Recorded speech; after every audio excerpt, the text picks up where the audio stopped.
Welcome to my channel.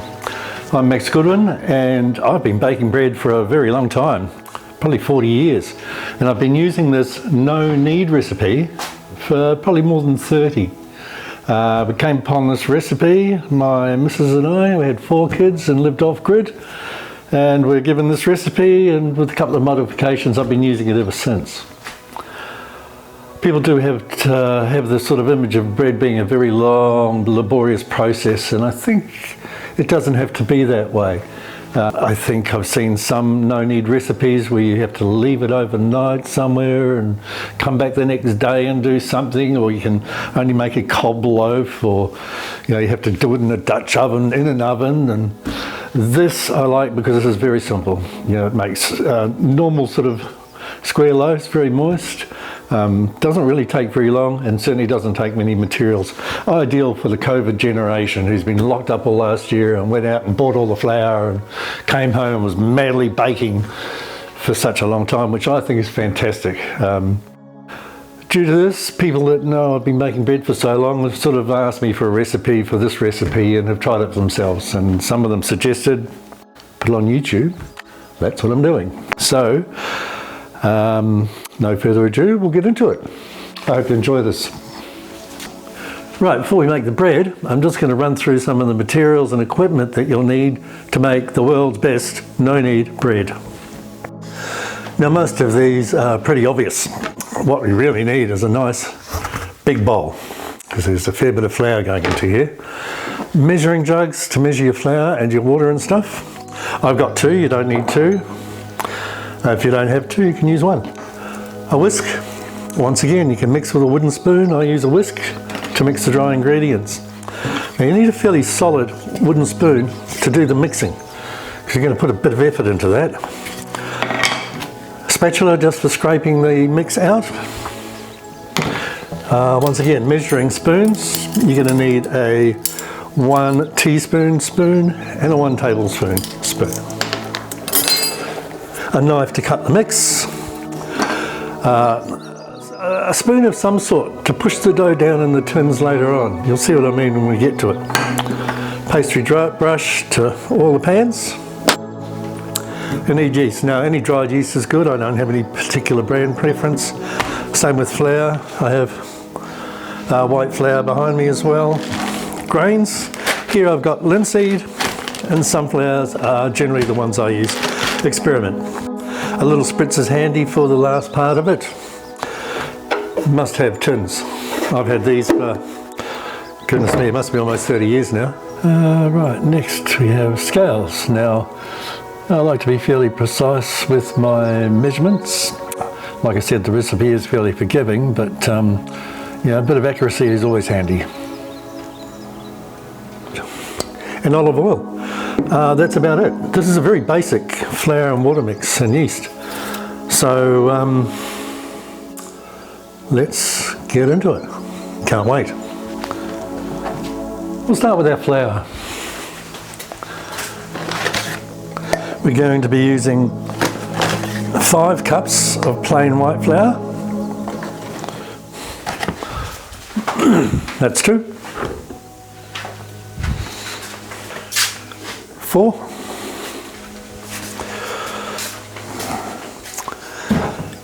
And that's 5. This is sort of a wholemeal loaf. This is to be 4 spoons of wholemeal flour,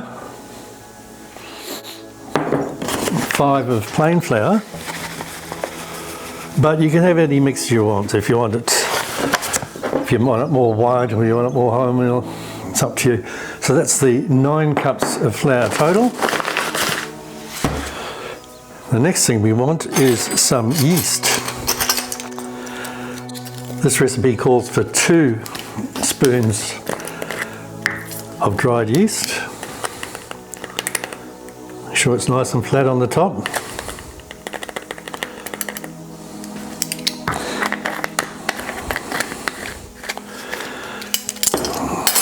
Then we have just a sprinkle of sugar, just to feed the yeast.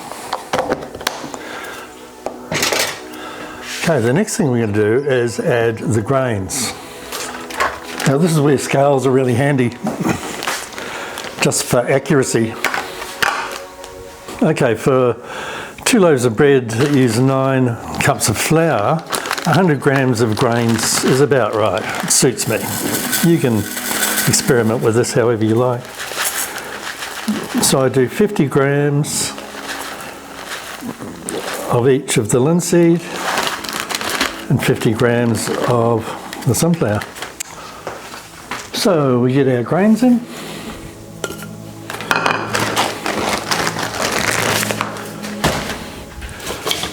And give the dry ingredients a mix.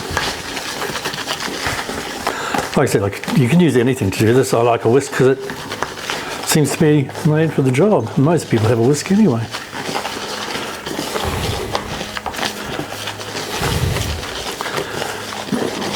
Right, that's our dry ingredients mixed.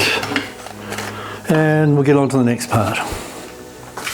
Let's just recap the dry ingredients. We have 9 cups of flour, we have 2 teaspoons of yeast, we have a sprinkle of sugar, and we have 100 grams of grains. Now we're going to put our water in.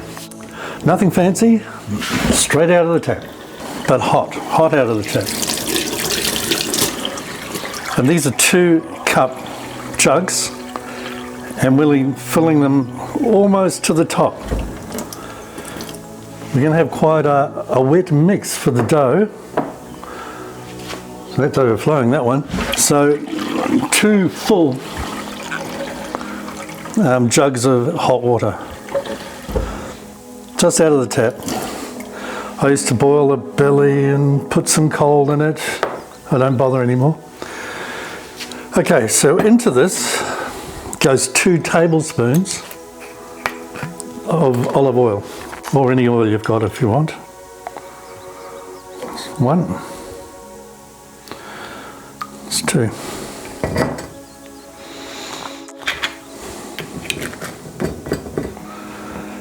And that water is going to go into the dry mix. So let's do that.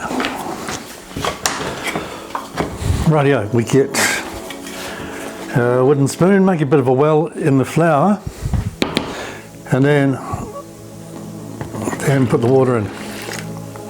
It does look like a lot of water, and it does make a very wet batter, but this is the trick of having a no knead recipe.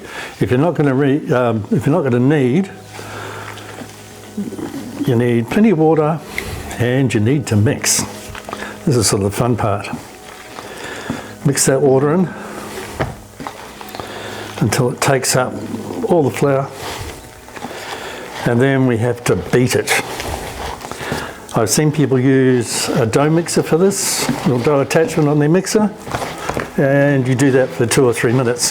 This is sort of more fun anyway, but like I said, it's a very forgiving recipe. You can beat it for 1 minute, 3 minutes, 30 seconds.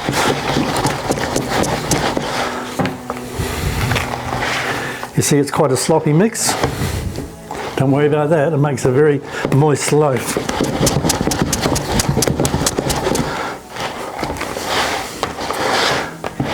I think you get the picture with the mixing. Then we're going to turn it out onto the board here. Need plenty of flour for this.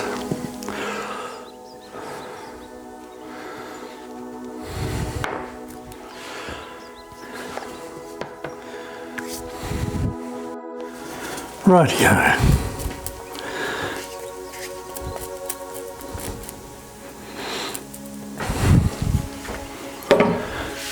Scrape around the edges and get this onto the floured board. You can see what sort of mix it is, can't you?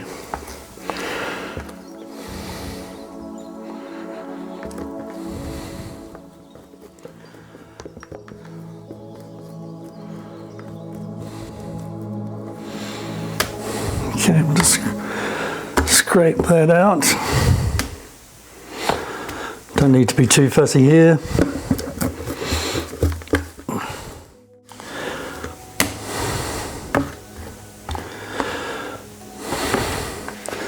Righty-ho. Now we're just going to Get that into shape.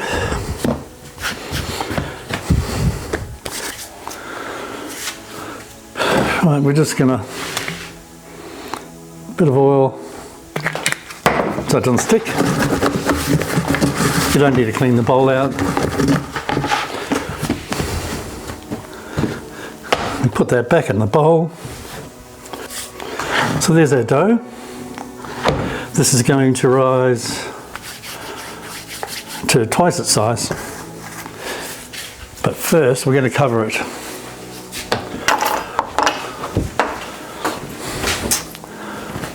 I use a big tea towel, put it under the tap, so hot water, so that's hot water on the tea towel. We cover it and we'll take it somewhere warm and sheltered. I have an outside covered area here which is very warm with no breeze.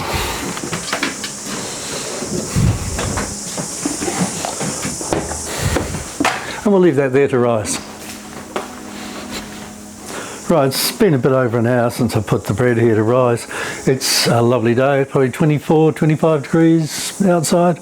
And you can see it's risen pretty well in that time. So we'll take it inside now and put it in the pans, and that's the next phase.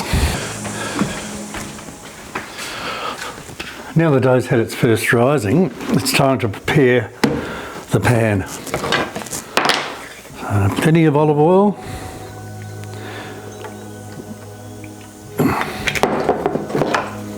And you want to give this a really good brush with the oil. You just don't want anything sticky, especially since, you know, it is a bit of a damp mix. Both of the tins. What I didn't mention before about the flour I use is that the plain white flour that I use isn't baker's flour, it's just plain white flour. There's no emulsifiers or risers or agents or anything like that in it. It's just flour. Righty-ho. Well, we're also going to oil the bowl because I'm going to weigh the dough as well. That way you ensure you get two loaves the right size, or the same size anyway. Okay, we've got our tin prepared, we've got our bowl, that's all we need now. So what we do is we turn the flour back out onto the floured board. Once again, there's lots of flour here.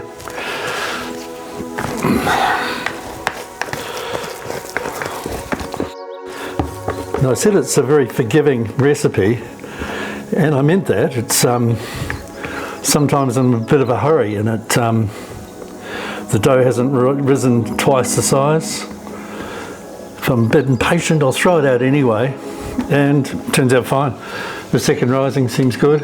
Another trick, if you are in a cold climate or it's winter time, what I do is I turn my oven on to 50 degrees and then turn the oven off, and I let the bread prove it in the oven. No more than 50 degrees. It just gives it a warm environment to rise. Okay. See, that's a fairly nice mix. Now, we're going to weigh the flour. Just roughly, it doesn't need to be too full on. I'll do it here actually because I can see it better.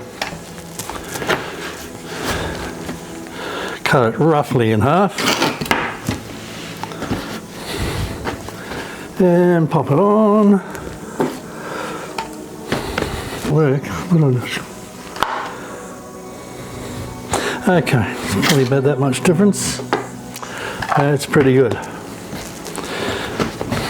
Right, so we take our dough, pop it into the pan. It's been well oiled. Now the next bit, I'll bring the camera over so you can have a good look at that. This part of the procedure is really more about having a cosmetically nice looking loaf. I sort of just push down and even out the dough in the pan, then you use the spoon, push down the sides, all sides.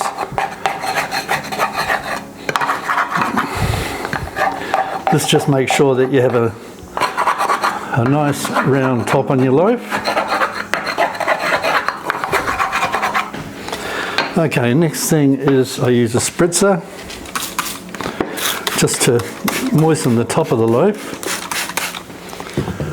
And then today I'm using some whole grain oats on the top. Just a good sprinkle.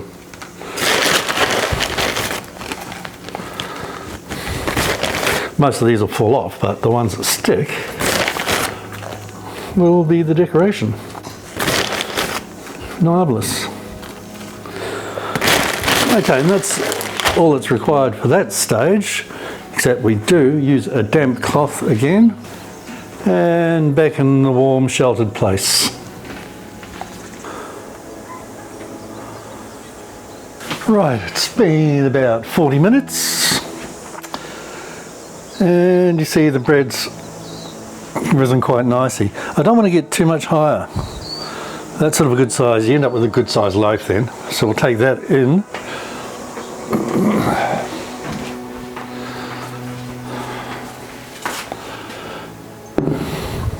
Okie dokie. I've been preheating the oven to 200 degrees. Now you don't need a flash oven. I certainly don't. My oven's pretty old and crappy.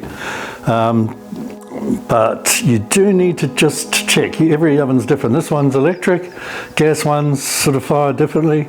So I say 200 degrees for 50 minutes. You might find you'll have to adjust either the heat or the time for your oven, depending. So I'm going to throw this in now. Really get this set up.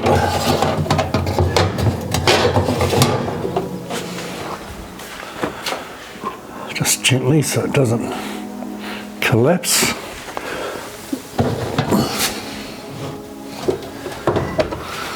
Put the bread tins in the middle of the oven. Set. You need a timing device. 50 minutes.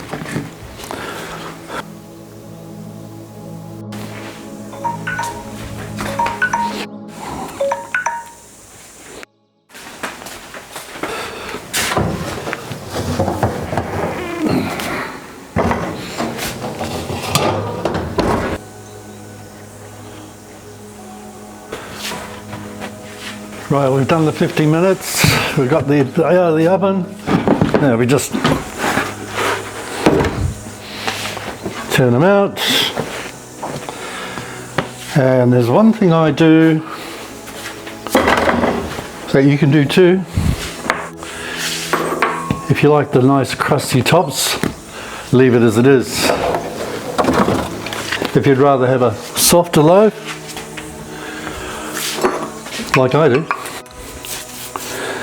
just brush the tops with a bit of milk.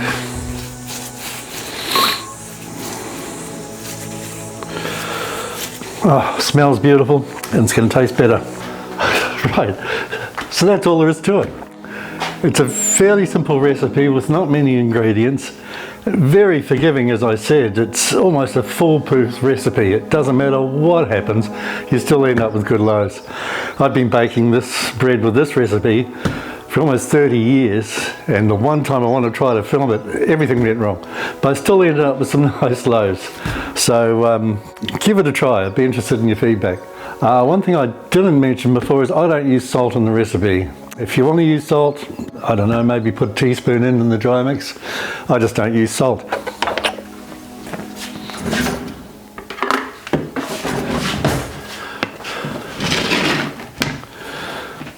It's still a bit warm, which is really nice.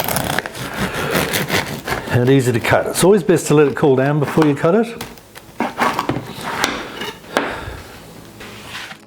Look at that. What a beautiful, beautiful loaf of bread.